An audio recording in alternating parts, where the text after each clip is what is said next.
94 WIP HD1 Philadelphia. Live from the Tasty Cake Studio. Sports Radio 94 WIP. Always live on the free Odyssey app. Jody Mac here with you on 94 WIP. I've got 3 hours left to play. Not surprisingly, the Eagles dominated conversation in hour number one. They probably will for the next 3 hours as well, because they got a very big game coming up against the 49ers on Sunday. They come in at 10-1, not only the best record in the NFL, but they've got wiggle room at the top. 49ers with 8 wins, tied for the second best league record. But they trail Eagles by 2 games. Not 1 game, 2 games. So the Eagles have a little wiggle room, but they don't want to lose this game against the 49ers. I can guarantee you that. How have we gotten to 10-1? What are the Eagles' overall level of play? Is it just all about the record, or is it about the stats? Everybody's debating it, and might as well debate it with my next guest. He does an outstanding job on the website that he runs, editor-in-chief of InsideTheEagles.com. Jeff Knox joins me here on 94 WIP. GK, it's been a while. How you been, bud? Everything's great, Jody. It has been a while, but I'm glad to be on here with you tonight, man. Or this morning, this morning. Hey, we are past midnight. You can use either one. I'm perfectly fine with either one.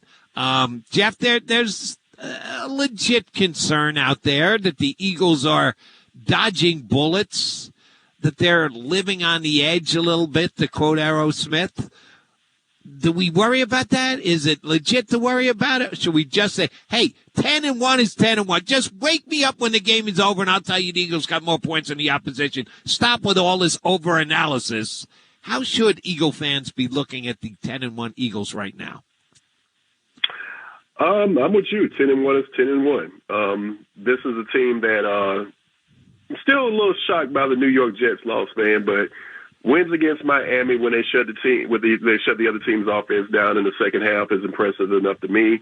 Limiting the Dallas Cowboys to 6 points in the second half is also impressive, as is shutting out a Kansas City Chiefs, at times high-powered offense on the road in prime time. So I'm not worried. Dodging bullets is one way to look at it. I look at it another way. You play a divisional rival in the Dallas Cowboys, a team that you had trouble with, and you beat them in a tight game at home. You knuckle up when you have to. There's some adversity, but, that's fine. There's football. Kansas City is a tough matchup. I'm pretty sure you heard about this Mahomes fella and Travis Kelce, and I'm also sure that you're pretty familiar with Andy Reid. Buffalo is another story. The Buffalo thing was kind of a tough watch for me, in the sense that I expected a little bit more of a dominating performance. I kept waiting on this Josh Allen guy that turns the ball over all the time to keep showing up that everybody kept telling me about. This Josh Allen, we didn't have to worry about anymore. Giving up some long games on 3rd and long was kind of concerning. Mm-hmm. But, again, it's the NFL. We also have to mention that, in pro football, you're going to have professional athletes on the other side of the ball as well. And we're not watching Georgia and Vanderbilt on every single Sunday. I know fans want a lot of blowout victories, and they want the wins to be pretty, but just not the reality of the way the game is played in the NFL now. So 10-1 is 10-1 to me, and I'm satisfied with what I'm seeing from the team. As always, there are things to clean up, but you got 6 more games to get that done in. Another wide lens question for you, taking the entire season into consideration. Which side of the ball do you feel more comfortable about with the Eagles right now? Offense or defense? I'd say the offensive side of the ball. I trust Jalen Hurts. I know Jalen Hurts can make plays when he has to. I know there's been some issues with the turnovers and things of that nature. I know there have been some questions about Brian Johnson, some of the play calling. I'm fine with all that. As far as the defense is concerned, I was never prescribing to the theory that the slot cornerback position would be fixed just because Bradley Roby shows back up in the lineup. Eli Ricks, though talented, is not quite ready. And Sidney Brown is more of a thumper than somebody we want to try to come down in the box and try to defend somebody in the slot position. Again, I've seen some things to be impressed about. Like, there's nothing wrong with shutting out a Miami team or a Kansas City Chiefs offense in the second half or limiting the Dallas Cowboys to 6 points. But, again, the long third down conversions, some of what we saw against Buffalo was concerning. James Bradbury seems to have taken a step backwards, and even in saying that, there's some times when we see some things that are magical. We saw the interception on last Sunday night, And we also saw, when I'm looking at the set line, I see he had 5 pass breakups. I don't know if I've ever seen that in a single game by a quarterback ever. But I'm also seeing a lot of situations where he's being asked to cover some guys in the slot who are shifty or some guys he just can't keep up with. And I'm seeing a lot of guys beating him on routes where he's running into the frame probably about 2 or 3 seconds later because he's being beaten by 5 yards. But I would say the defensive side of the ball is a little bit more of a concern for me right now, especially knowing that you have a high-powered San Francisco 49ers offense coming in and then the Dallas Cowboys after that.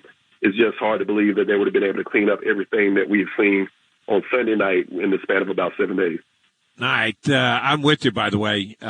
Because I grade on a curve, and the defense had a lot more guys they needed to replace during the offseason. The offense was in pretty good stead when Brian Johnson took it over. I might say that the new DC has done a good job than the new OC, but the new DC has been tasked to do more. One of those positions is linebacker. Eagles went to the Super Bowl last year, had T.J. Edwards and Kaiser White. They are both gone. All right, new linebackers this year. Nakobe Dean, Zach Cunningham. We know Dean's out. We fear Cunningham could be out getting hurt with the hamstring the last game. Morrow and TBD at linebacker for the Eagles this week in a big game against a high-powered 49er offense. Who's going to be the other starting linebacker with Nick Morrow if Zach Cunningham's not good to go on Saturday? Looks like we're going to get a little bit of Ben Van Sumeren, if I'm saying his name correctly. Yep. But possibly you're looking at a situation where you ask Kevin Byard to come down and play a little bit of in the box and things of that nature. The Kobe Dean is not ready, as you stated. Nicholas Morrow, I've seen some things to be excited about with him, but fingers across as Zach Cunningham is ready. He's not officially been ruled out as far as what we've seen so far this season, but maybe we can talk about that Shaq Leonard fella at some point. That doesn't help us this week. But as you mentioned, Sean Desai's asked to try to put a little bit of tape and some glue on this thing to try to keep us rolling. But based off what we've seen with him trying to use safeties to cover slot guys and things of that nature, I'm pretty sure he'll be able to come up with something. And the best part about that is he's had 7 days to do so. All right, let's go to Shaq Leonard. You don't usually see a linebacker of his quality. And I'm not saying he's the all-pro level linebacker he was. If he was, then the Colts would have never released him. But the Colts knew he wasn't happy about his playing time being cut. You're one of the best linebackers in the league, and now you're a situational substitution guy. So rather than have him around, they know he's not going to be there next year. They cut ties with him. They try and trade him. No one will take on his contract, so they have to cut him. He hits the open market, and it seems he's down to 2 teams, that it's going to be either the Dallas Cowboys or the Philadelphia Eagles. He was in Dallas today, met with them. He got out of Dallas. A lot of times when you really want a guy, you never let him leave. You get a deal done. He did get out of town. He'll be here in Philadelphia tomorrow and work out for the Eagles. What do you think Shaq Leonard's got left in the tank? How aggressive will the Eagles be, who are usually non-aggressive when it comes to linebackers? And if they're specifically competing with the Cowboys, how much will Howie Roseman be willing to put up as far as a short-term 5-game salary to get a guy like Shaq Leonard to come in? Well, I know a lot of the narrative surrounding Shaq Leonard is he's lost his step and things of that nature. And after coming off an injury last year, some of that in me wants to believe that some of that may have had something to do with it. 9 games into the season, and I know just based off the law averages and things of that nature, I mean, 65 tackles in 9 games with 34 of those being solo. I know that isn't up to Shaq Leonard's standards, but there are a lot of linebackers in the league that would take that, and I believe the Philadelphia Eagles would take that.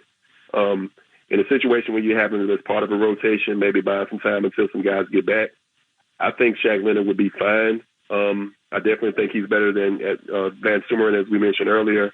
Do we know that he's not as good as Zach Cunningham or someone of that nature? We don't know that, but I definitely would state that he's ahead of the Christian Ellis. So I'm not going to sit here and say that Shaq Leonard doesn't benefit this team by his addition. I believe he's actually a good addition if you have him. And while everybody else is asking the question as to whether or not he has something left in the tank or if he's the same guy that he once was, my question is another. But what if he is? You know, do you want that guy in Dallas? I don't think so. So I think the the familiarity with having been in a system that included Nick Sirianni, although Nick was on the other side of the ball, some of that familiarity and maybe a possible desire to get a ring and believing that Philadelphia gives him the best chance to do so is, to me, a lot of the reason why he left Dallas and didn't sign there. And that's the reason why he got out of the building. Either that or the Cowboys weren't willing to pay him enough. Will the Eagles be? Well, if neither one of them does, then I think the Eagles get an advantage. Because, right. Yes, you and I agree that the Eagles are a better bet to win the Super Bowl this year than the Cowboys as of right now. And it may come down to money. He may want to get the money from the Eagles and then sign with the Eagles. But if the Eagles don't come up with the cash, I do think he could still go back to Dallas. All right. Sure. Another guy who could be added here in Philadelphia. And if he is, it will not be in a major role. I guarantee you Shaq Leonard, if he signed, has more impact on the outcome of games than Frank Reich would. Gets his walking papers from Carolina. That's just a bad job. It's a bad team. It's a bad owner. Good on Frank. He's going to get paid to not have to put up with that guy. Do you think Frank just says, yeah, let me go home and spend some of David Tepper's money?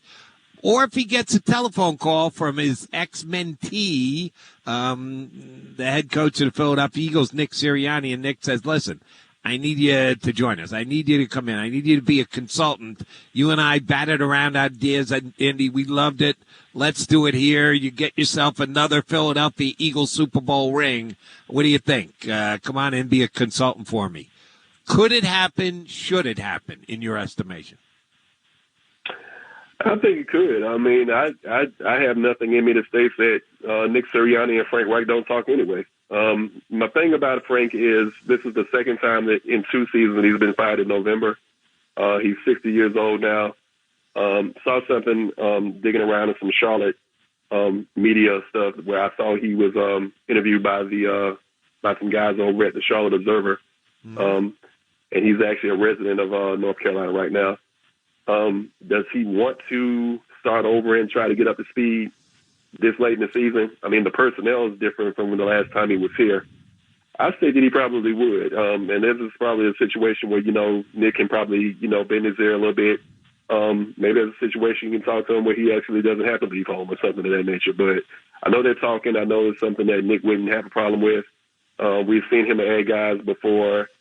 Jim Bob Cooter, it can happen, to answer your question. I don't want to be long-winded. And the evidence of that would be like having Vic Fangio come on as a consultant during the playoff run. Yep. So I definitely see where there's a possibility where it could happen and things of that nature. I don't see any situation that states to me that the Eagles wouldn't have interest. The only thing that would stop it from happening would be Frank Reich. If Frank Reich says that he doesn't want to do it based off the fact that, being 60, I still got a little bit of money to spend, give me some free time. It's been a couple of long seasons that didn't end the way that I wanted to.